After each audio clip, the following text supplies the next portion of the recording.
కొత్త రాజధాని అమరావతి విషయంలో తెలుగుదేశం పార్టీ నాయకుల వ్యవహారం ఎలా ఉందంటే, గుమ్మడికాయ దొంగ ఎవరంటే భుజాలు తడుముకున్నట్టు వాళ్ళ ప్రవర్తన అర్థమవుతా ఉంది. తమ చేతకానితనాన్ని, తమ తప్పిదాలను, తమ అధికారిక అరాచకాల్ని కప్పిపుచ్చుకోవటం కోసం ఎంతసేపు జగన్మోహన్ రెడ్డి గారు అభివృద్ధి కట్టుపడుతున్నారు అని చెప్పేసి ఒక ఓకదంపుడు ఉపన్యాసాలు ఇస్తూ ఉన్నారు తెలుగుదేశం నాయకులు. దేశమంతా కోడై కూసిన అన్ని రాజకీయ పక్షాలు తీవ్రంగా వ్యతిరేకించిన, సామాజిక సంస్థలు తీవ్రంగా వ్యతిరేకించిన 33,000 ఎకరాలని, అదేవిధంగా 3-4 పంటలు పండే భూముల్ని పూలింగ్ పేరు మీద రైతుల దగ్గర నుంచి తీసుకున్నారు. 33,000 ఎకరాలు తీసుకున్న రోజున రైతాంగానికి మీరిచ్చిన తీయని హామీలు అమలు చేయటంలో ఎందుకు వైఫల్యం చెందుతున్నారని చెప్పేసి మేము ప్రశ్నిస్తా ఉన్నాం. దాదాపు 106,000 ఎకరాలని మీరు రాజధాని కింద నోటిఫై చేశారు కదా. 33,000 ఎకరాలు పూలింగ్ ద్వారా, దాదాపు 50,000 ఎకరాలని డిఫారెస్టేషన్ ద్వారా అటవీ భూములను తీసుకోవాలని చెప్పేసి కేంద్రంతో మీరు ప్రత్యుత్తరాలు జరుపుతా ఉన్నారు. దాదాపు 15,000 నుంచి 20,000 ఎకరాలు గవర్నమెంట్ ల్యాండ్స్ ఆల్రెడీ ఉన్నాయి. పోరంబోకలు కానివ్వండి, లేకపోతే రోడ్లు కానివ్వండి. కొంతమంది రైతాంగం పూలింగ్ని వ్యతిరేకించి కోర్టు ద్వారా వాళ్ళ భూముల్ని వాళ్ళు రక్షించుకుంటే, వాళ్ళ మీద కక్ష కట్టి మీరు ఈరోజు భూసేకరణ బలవంతంగా చేస్తానికి నోటిఫికేషన్ ఒకటి ఇచ్చి చేస్తానికి మీరు ప్రయత్నం చేస్తున్న విషయం వాస్తవా కాదా అని చెప్పేసి నేను అడుగుతా ఉన్నాను.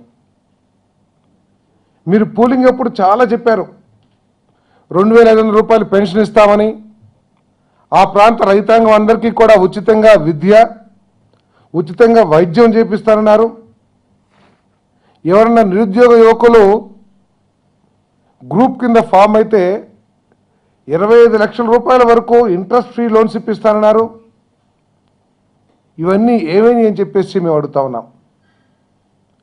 మీకు చట్టాలంటే భయం లేదు, కోర్టు తీర్పులంటే భయం లేదు, ఆఖరికి కేంద్ర ప్రభుత్వం ఇచ్చే చట్టాలు చేసే పార్లమెంట్లో చేయబడిన చట్టాలు కానివ్వండి, కేంద్ర ప్రభుత్వం ఇష్యూ చేసిన గజెట్లు కానివ్వండి, మీరు అమలు చేస్తానికి ప్రయత్నం చేయరు. ఎంతసేపు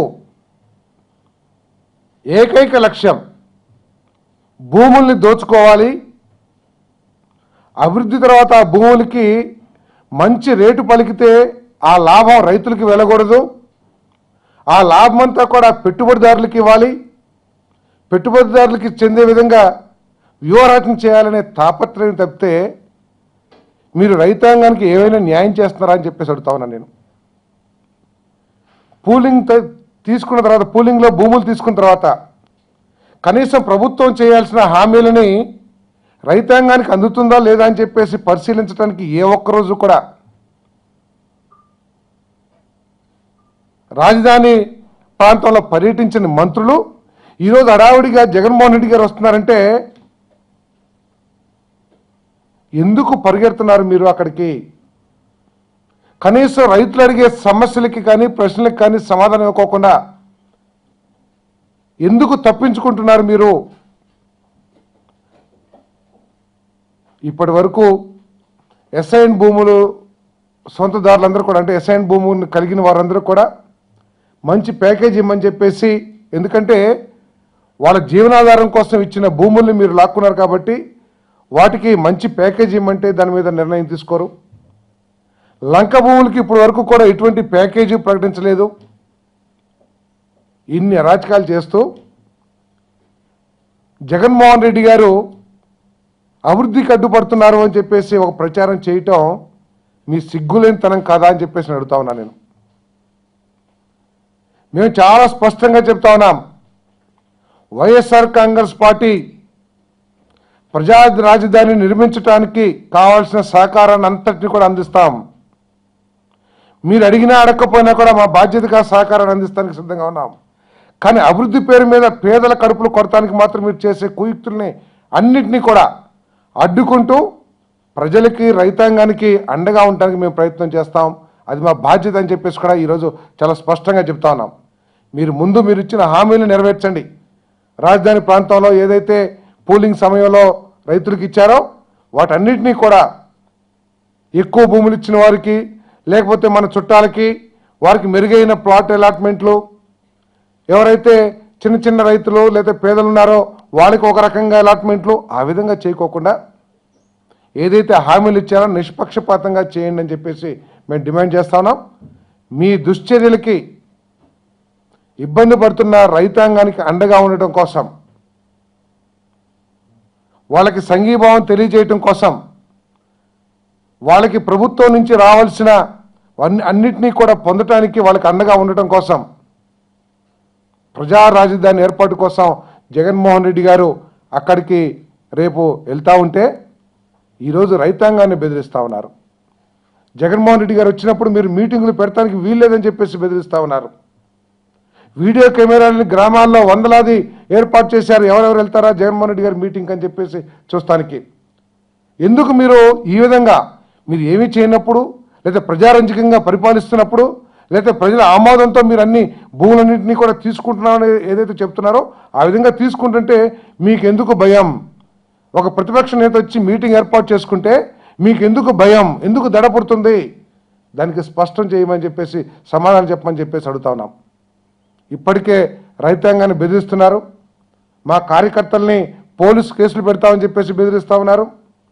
మా కార్యకర్తలకు కానీ లేకపోతే వైఎస్ఆర్ అభిమానులకు కానీ ప్రభుత్వం ద్వారా రావాల్సిన వాటన్నిటినీ కూడా మేము కట్ చేస్తామని చెప్పేసి ఎవరు బాబు గారు సొమ్మిస్తున్నట్టు మీ నాయకులందరూ కూడా వెళ్ళి బెదిరిస్తూ ఉన్నారు. దయచేసి వీటన్నిటిని కూడా ఆపండి అని చెప్పేసి మనం చేస్తూ ఉన్నాం. ప్రజలకు ఇబ్బందులు ఎక్కువకుండా, ప్రజలకి నష్టం కలుక్కోకుండా మీరు వ్యవహరించమని చెప్పేసి కోరుతా ఉన్నాం. ఆ రోజు ఏం చెప్పారు మీరు? మేము ఇళ్లను తొలగించామని చెప్పారు. గ్రామాలు ఇళ్ల జోలికి రామని చెప్పారు. గ్రామ కంటాలను మేము ఇది చేయమని చెప్పేసి, డిస్టర్బ్ చేయమని చెప్పారు. ఈరోజు రోడ్లు, సబ్ రోడ్లు, అవి ఇవి అని చెప్పేసి ఇళ్లను తొలగిస్తామని చెప్పేసి నోటీసులు ఎందుకు ఇస్తున్నారు సమాధానం చెప్పమని చెప్పేసి అడుగుతా ఉన్నాం మేము. ఈ విధంగా దయచేసి మీరు ప్రజల్ని ఇబ్బంది పెట్టి ప్రజా రాజధాని లేకపోతే మీకు కావాల్సిన సింగపూర్ నిర్మించుకోవద్దు. ప్రజలకి అనుకూలంగా అందరికీ అందుబాటులో ఉండే ప్రజా రాజధాని ఏర్పాటు చేయమని చెప్పేసి మేము డిమాండ్ చేస్తా ఉన్నాం.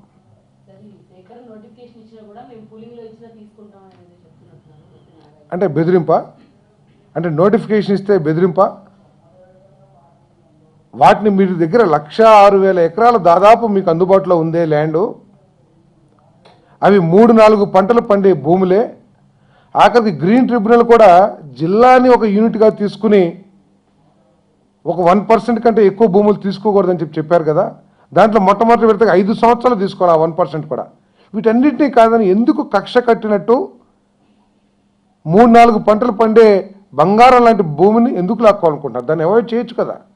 మీ దగ్గర దాదాపు 1,06,000 ఎకరాలు ఉన్నాయి. ఉంటే దాంట్లో తప్పేం లేదే. దాన్ని వాడుకొని వినియోగించుకోండి. దాన్ని ఏదైనా ఒక 7-8 ఎకరాల రైతులు వాళ్ళ అది మంచి భూమినో లేకపోతే పంటలు పండే భూమినో లేకపోతే రాబోయే రోజుల్లో రాజధాని మొత్తానికి కూడా కావాల్సిన కూరగాయల్ని లేకపోతే ఇతర అవసరాలను తీర్చగలిగిన భూమి అయినప్పుడు మీరు దాన్ని ఎందుకు డిస్టర్బ్ చేస్తారు? ఇది కక్ష. మా నిర్ణయానికి వ్యతిరేకంగా కోర్టుకు వెళ్ళి ఉత్తర్వులు తెచ్చుకుంటారా అనే కక్షతోనే ఇది చేస్తూ ఉన్నారు. మరి అదే కాకుండా వాళ్ళు ఇచ్చిన హామీలన్నింటినీ కూడా అమలు చేయడంలో పూర్తి వైఫల్యం చెందారు. ఇది ఎన్నికల హామీలు కాదు. ఈ 33,000 ఎకరాలు తీసుకునేటప్పుడు ఏదైతే హామీలు ఇచ్చారో వాటిని అమలు చేయటంలో పూర్తిగా వైఫల్యం చెందింది ఈ ప్రభుత్వం. వాటన్నిటిని కూడా పరిశీలించడానికి రేపు జగన్మోహన్ రెడ్డి గారు అక్కడికి వెళ్తా ఉన్నారు. ఎందుకు వెళ్తలేదండి? మంత్రులు వచ్చినప్పుడు వాళ్ళని ఏ విధంగా ఎదుర్కొన్నారో, వాళ్ళని ఏ విధంగా తరిమి కొట్టారో టీవీల్లో, పేపర్లు అంతా మనం చూసాం. మీరు ఏదైనా రైతులు అనటం లేదంటే మీ బెదిరింపులకి భయపడి ఎవరైనా అంటలేదేమో. మీరు ఇంతకుముందు ఏదైతే పంట చేలను తగలబెట్టి అందరి మీద కేసులు పెట్టి ఏదైతే హింసించారో ఆ హింసకి భయపడి ఎవరన్నా మాట్లాడతలేదమ్మా. ఒకవేళ రైతులు ఏమో మాట్లాడకపోతే వాళ్ళు కోర్టుకి వెళ్ళేసి కోర్టు నుంచి ఆర్డర్లు తెచ్చుకోవాల్సిన అవసరం ఏముంది? ఆ రోజే ఇచ్చేవాళ్ళు మీకు పూలింగ్కి. వాళ్ళకి ఇష్టం లేదనే కదా ఈరోజు 6,000 8,000 ఎకరాలు ఆపుకుంది. మరి ఇళ్ళుని తీనన్నారు, ఈరోజు రోడ్డు పేరు మీద ఇల్లు తీసేస్తా అంటున్నారు. వీటన్నిటికి ప్రభుత్వం సమాధానం చెప్పాల్సిన అవసరం ఉంది. ఇప్పుడు కొత్తగా 8,000 ఎకరాలని లాక్కోవాలని చెప్పేసి ప్రయత్నం చేస్తున్నారు. ఇంతకుముందంతా కూడా చెప్పాం, మేము రాజధాని అభివృద్ధికి మాకు ఎటువంటి అబ్జెక్షన్ లేదు, మేము పూర్తిగా సహకరిస్తాం. కానీ ఈ భూముల్ని పెట్టుబడిదారులకి దోచిపెట్టడానికి మీరు చేసే వ్యూహరచన మాత్రం మేము అడ్డుకుంటాం. స్విస్ ఛాలెంజ్ అనో రకరకాల పేర్లతో ఏదైతే చేస్తున్నారో కోర్టులు కూడా ఖండించినాయి. అయినా కూడా అదే మార్గంలో పోతానంటున్నారు.